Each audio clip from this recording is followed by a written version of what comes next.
Olá, ouvinte, seja bem-vindo ao nosso podcast sobre álcool e drogas, redução de danos, parte integrante da coluna Ciência, Cultura e Sociedade, assinada pelo professor, escritor e crítico de cinema Leonardo Campos, idealizador de jornadas constantes envolvendo a interdisciplinaridade. Dentre os convidados, temos Anne Caroline Casais, graduada em Nutrição, mestre em Alimentos, Nutrição e Saúde, terapeuta floral, nutricionista com foco em comportamento alimentar. Eduardo Nascimento, graduado em Enfermagem e Psicanálise, graduando em Psicologia, especialista em Saúde Mental Coletiva e doutor em Psicanálise. Nosso podcast também conta com uma abordagem interdisciplinar e conexões com a comunicação e as letras. Aqui, ouvinte, teremos também o professor Leonardo Campos, idealizador do podcast que você está acompanhando.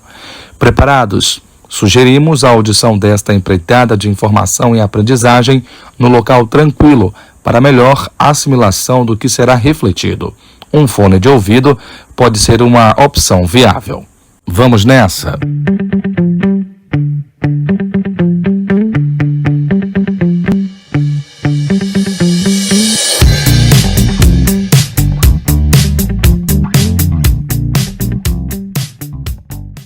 O consumo de substâncias psicoativas é uma prática do ser humano desde os primórdios da humanidade, e a decisão acerca do tipo de droga a ser consumida está baseada em suas necessidades e motivações subjetivas e sociais. Por isso, é importante compreender como um indivíduo, enquanto pessoa com direitos, desejos e interesses, percebe e interpreta a sua experiência com drogas, a importância e a necessidade desse uso. É imprescindível que o olhar para esse indivíduo seja livre de preconceitos, voltado para formas de abordagens novas e abrangentes, respeitando os diferentes modos de consumo, as razões para o uso, as crenças sobre álcool e outras drogas e os estilos de vida. Por isso, as estratégias e ações nessa área devem ser realizadas por equipe multiprofissional, privilegiando a integração dos vários saberes e áreas de atuação, como saúde, educação, lazer, cultura, justiça e assistência social, e respeitando as especificidades locais. Antes de adentrar na redução de danos, responde para o nosso ouvinte, Eduardo Nascimento. O que o estudante de saúde e a população precisa compreender sobre o uso de substâncias como o álcool e outras drogas? Bom, quando a gente fala das substâncias psicoativas, do uso, da busca, a gente tem que entender quais são as características dessas substâncias. O que é que levou esse indivíduo ao fazer o uso? O que é que ele tem de momento ali interno dele, nessa busca desse uso e também pós-uso?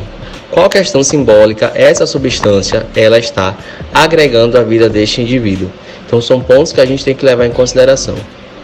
Outra questão bastante importante é a associação das substâncias, que é algo que entra num viés extremamente perigoso, porque cada uma já vai apresentar ali as suas características individuais.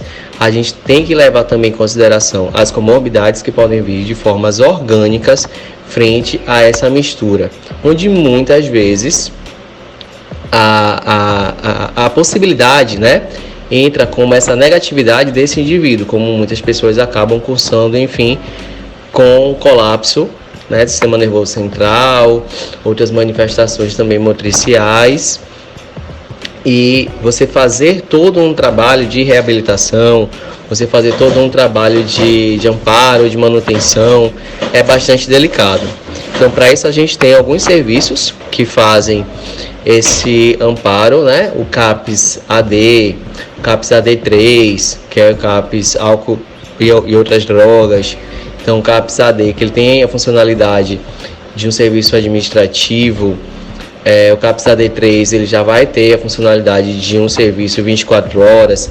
Então depende muito da necessidade desse indivíduo frente também às outras questões sociais que ele vai estar apresentando.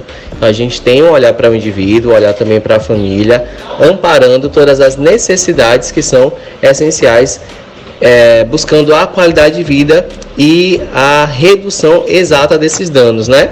Que é o que a gente vai estar trabalhando também. Então, as propostas que são efetivas das políticas relacionadas às substâncias psicoativas, elas entram exatamente nesse íntere. Eu entender a apresentação da substância, eu entender o que ela apresenta para esse indivíduo de possibilidades, né? Por que ele busca essas substâncias, entender todas as questões simbólicas que estão envolvidas nesse cenário e trabalhar de forma gradativa a diminuição desses agravos que esse indivíduo vai estar ali apresentando, né, com o uso abusivo dessas substâncias. O uso de drogas é um dos principais problemas de saúde pública em todo o mundo. O contexto socioeconômico, político e cultural tem como uma de suas consequências o problema com o uso de drogas. Este deve ser compreendido como um problema multidimensional e global, não se restringindo apenas à relação entre o indivíduo e o uso de substâncias psicoativas. O consumo de drogas ilícitas e ilícitas por brasileiros tem um aumento nas últimas décadas. Os agravos oriundos da dependência comprometem a saúde, a dinâmica familiar e social do consumidor. A abordagem da dependência química tem sido um desafio para a saúde pública, a qual atualmente segue um rumo alternativo, visando a redução de danos ao invés da extinção do uso. A prevenção é fundamental, contudo, ações que possam minimizar os impactos das drogas nas pessoas, famílias e comunidades devem ser valorizadas. A dependência química é considerada uma doença bastante complexa, determinada por vários fatores. Para compreendê-la, são necessários estudos e abordagens de diversas áreas profissionais. Apesar de ser um problema de saúde, não possui apenas causas orgânicas, pois estão presentes os fatores sociais, familiares e da área psíquica e emocional. O abuso de drogas interfere na saúde e na qualidade de vida dos usuários, além de atingir toda a sociedade. O álcool é a substância mais consumida entre os adultos jovens, com idade de início cada vez menor. O consumo deste na adolescência está relacionado à dependência futura e comportamentos de risco, como sexo desprotegido e envolvimento em brigas. O álcool pode trazer consequências ainda piores, devido ao comportamento violento.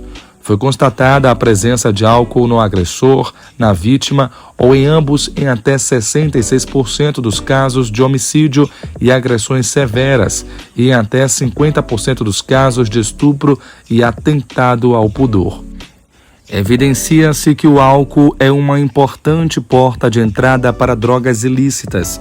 Múltiplas dimensões da vida do indivíduo são afetadas pelo uso, abuso de álcool e outras drogas, relacionamento familiar, convívio social, trabalho e saúde. Diante disso, e devido à abrangência dos tipos de drogas e seus efeitos adversos, entende-se que as demandas por serviços de saúde pública são também diversificadas e abrangentes. As drogas contribuem na etiologia e manutenção de vários problemas sociais, econômicos e de saúde enfrentados no Brasil, devendo, portanto, serem abordadas por todos os setores. Somando a isto, a ideologia da criminalização da dependência química sustenta a identidade delinquente dos usuários e corrobora com a exclusão social e distanciamento destes serviços de saúde e das equipes. Diante desta questão, queremos saber da nossa convidada Carol Casais, o que podemos compreender por redução de danos. Então, a redução de danos é esse conjunto de estratégias que a gente usa de fato para reduzir o dano causado pela droga, pelo álcool, por outras drogas. Então, quando não for possível, no caso, a adoção da abstinência, é interessante que a redução de danos ela seja vista, ela seja realizada de fato para reduzir o possível dano, como o próprio diz, que o álcool ou outras drogas causam na vida dessa pessoa. Então é muito complexo de fato falar sobre isso, porque a gente imagina que a gente vai cuidar de uma pessoa que é acometida, que tem um vício com álcool e outras drogas, com a diminuição, a retirada dessa droga da vida dessa pessoa. E de fato é uma das piores coisas que a gente pode realizar no momento, porque a gente precisa fazer essa dessensibilização para que ajude essa pessoa, tanto fisicamente quanto mentalmente falando, né, psicologicamente falando. É importante que ela de fato reduza o dano aos poucos, para que de fato ela consiga melhorar o seu cuidado com isso mesmo, né, em relação ao pausa, para que ela consiga superar as dificuldades que ela vem apresentando, né, com determinado álcool ou com determinado vício, seja por álcool ou seja por outras drogas. Então, o que de fato, por que é importante a gente pensar sobre isso? A nossa sociedade, ela de fato precisa desse olhar, porque o consumo de álcool, de outras drogas, vem aumentando a cada dia mais. Então, quando a gente pensa na redução de danos, a gente de fato pensa na melhoria do cuidado dessas pessoas em relação à sua saúde. Então, o que é, né, esse negócio, essa redução de danos? O que a gente pensa em relação a isso? Ajuda, né, um princípio que norteia esses cuidados com a saúde mental, assistência em serviços de tratamento, ações de prevenção, distribuição de insumos de uso de drogas. É muito engraçado falar isso, porque de fato é importante que a gente pense nessa distribuição desses insumos. Por exemplo, como a gente pode cuidar desse sentido? Será que vale a pena de fato fazer isso? Então, quais são as propostas que a gente faz, por exemplo, para reduzir danos de uma pessoa que está de fato acometida por ele? Por exemplo, do caso de uma pessoa que tem problemas com álcool, com bebidas alcoólicas, a gente orienta o quê? Para reduzir o dano causado por aquele álcool na vida daquela pessoa. Ingestão de água, de outros líquidos não alcoólicos, vitaminas, sobretudo do complexo B, uma nutrição adequada, complexo B, vitamina C, a alimentação com a quantidade de fibras, frutas, antioxidantes também que ajudam na diminuição dos efeitos que o álcool pode trazer para a vida dessa pessoa, e evitar atividades, né, compatíveis ou incompatíveis de fato, com a embriaguez. Então, beber água sempre, fazer atividades físicas e tudo mais é interessante para que a pessoa de fato melhore essa questão aí. Por exemplo, também usuários de crack, né? É estranho falar isso, mas o que a gente pode ajudar essas pessoas? A ingestão de líquido, usar um cachimbo individual com filtro, reservar um tempo, por exemplo, para dormir, para comer, misturar maconha com álcool ou trocar álcool pela maconha. Então, diminuir ou trocar, na verdade, o tipo de droga também, uma que cause, teoricamente, menos danos. É muito estranho a gente falar sobre isso mesmo. Quando a gente estuda sobre isso, a gente percebe que, de fato, é um pouco estranho a gente falar, troque uma droga por outra, mas uma que seja menos danosa, porque, aos poucos, essa pessoa ela vai percebendo, né, a necessidade da redução do consumo dessas drogas. Por exemplo,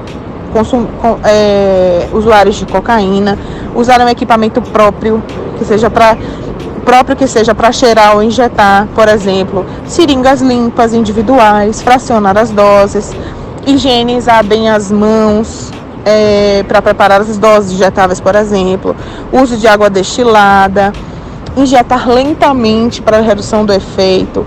Então, tudo isso a gente ensina e, de fato, orienta para reduzir o dano à saúde, ou seja, diminuir o dano para que a droga, de fato, não tenha outras consequências também para além do que ela já faz, que é muito triste. O uso de cigarro, por exemplo, diminuir o uso de cigarros por dia, Não usar baixos teores, que, por exemplo, se for comprar um cigarro com baixo teor de nicotina, por exemplo, pode aumentar o consumo, o número de cigarros por dia. Então, pode ser basicamente a mesma coisa, trocar 6 por meia dúzia, né? Então, diminuir o uso, né, o número de cigarros por dia já é uma boa coisa. Tentar outras fontes de nicotina, buscar uma ajuda médica, obviamente. Gomas de mascar, aumentar a gestão de líquidos, de alimentos que são ricos em vitamina C. Passou alguém dizendo que eu tô namorando, Leo, corte isso. E aí, alimentos ricos em vitamina C, enfim. Então, a gente, de fato, orienta essas questões e o controle também de outros fatores de riscos associados ao consumo desses tipos de drogas e tudo mais, tanto lícitas quanto ilícitas. Então, é super importante a orientação desse sentido, porque a gente melhora consideravelmente a qualidade de vida do outro, pensando na redução dos danos causados por essas questões, por álcool e por outras drogas. Depois desta exposição elucidativa, vamos agora para a comunicação e as letras. Professor Leonardo Campos, como o tema pode ser trabalhado por educadores de outras áreas para, assim, estabelecer a intertextualidade em sala de aula, algo que você defende com veemência em suas publicações sobre estratégias de leitura e escrita?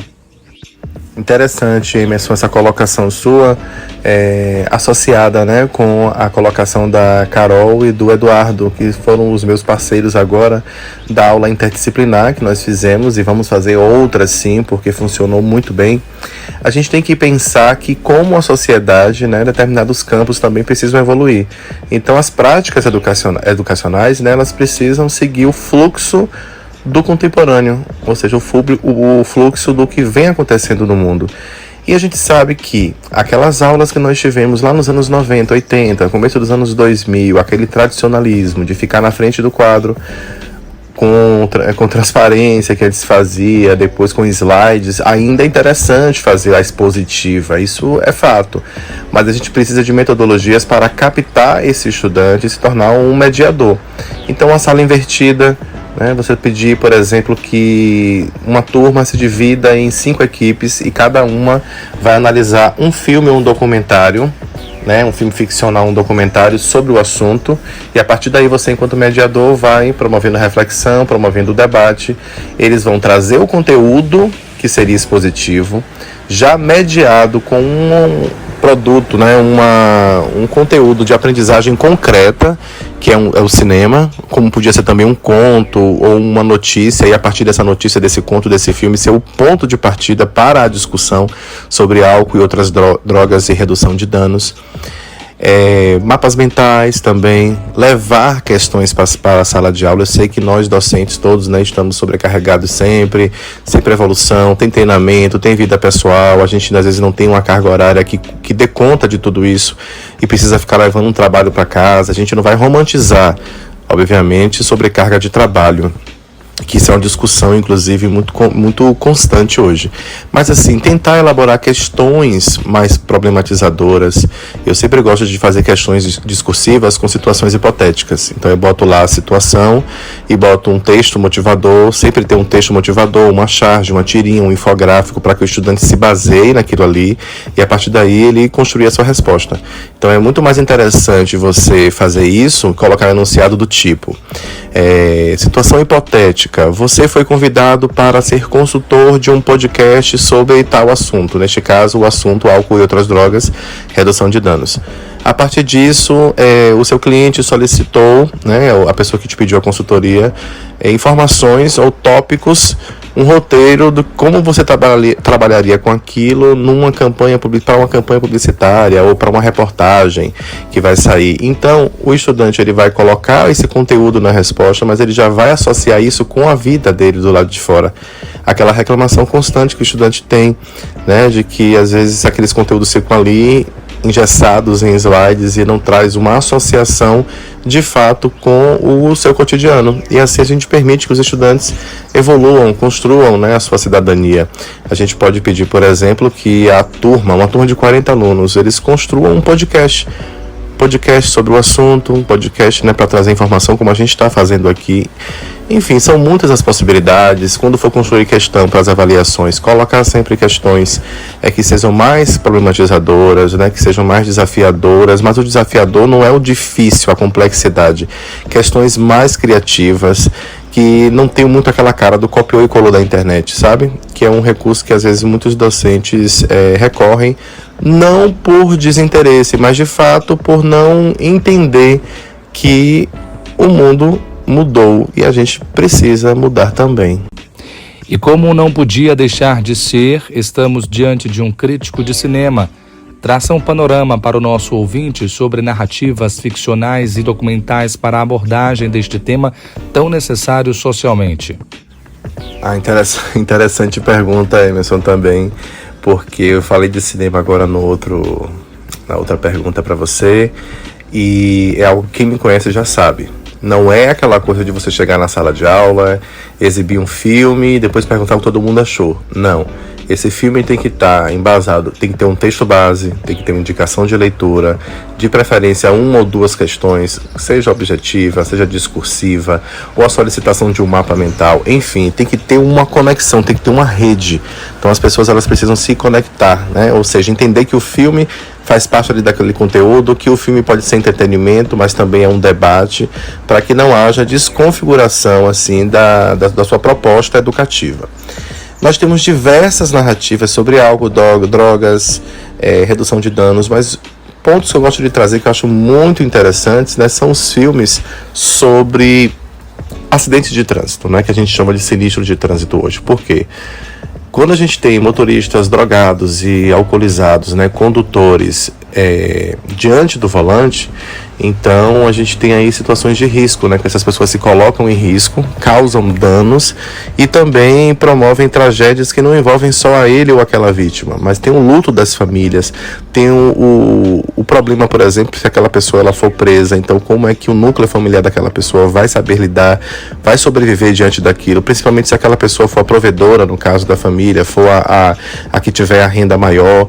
Então a gente tem hoje aí com o SUS, por exemplo, gastando bilhões, né, em investimentos aí para terapia, para recuperação de pessoas que sofrem tragédias, né, acidentes de trânsito e ainda assim ficam vivas, mas ficam já com mobilidade reduzida e tem que se aposentar. Então isso é uma coisa que mexe com o sistema por um todo, né? São vários os filmes, mas eu gosto muito do documentário Luto em Luta. Ele é um documentário de, em média, 50 e poucos minutos, né? Ele retrata a questão da insegurança do trânsito, fala de situações trágicas do Brasil em relação a pessoas que estavam alcoolizadas e atropelaram, então tiraram vidas ou prejudicaram a vida de outras pessoas. E com isso, mexe, como eu falei, né? Com todo um sistema, com todo um esquema. Fora isso, a gente tem também as narrativas sobre drogas, né? Usuários de drogas, viciados e tal, e como essas questões aí trazem problemas, né? Para quem está ali envolvido. Então, o filme do Elton John, por exemplo, a cinebiografia musical, né? O Rocketman, o Gia, Fama e Destruição, com a Angelina Jolie lá no começo da carreira. Temos também, deixa eu lembrar aqui, porque são tantas as narrativas, né? Nós temos Garotas Sem Rumo, Meu Mestre Minha Vida, que fala sobre sala de aula, a gente tem A Mula. Alguns filmes não são exclusivamente sobre redução de danos, mas são narrativas sobre as drogas e tangencialmente estas temáticas elas vão sendo discutidas ali no meio da produção. Chegamos ao fim do nosso podcast. Esperamos que tenha sido uma jornada de aprendizado para os nossos ouvintes. Ouçam, anotem as dicas, coloquem as observações em prática e compartilhem o nosso conteúdo. Combinado?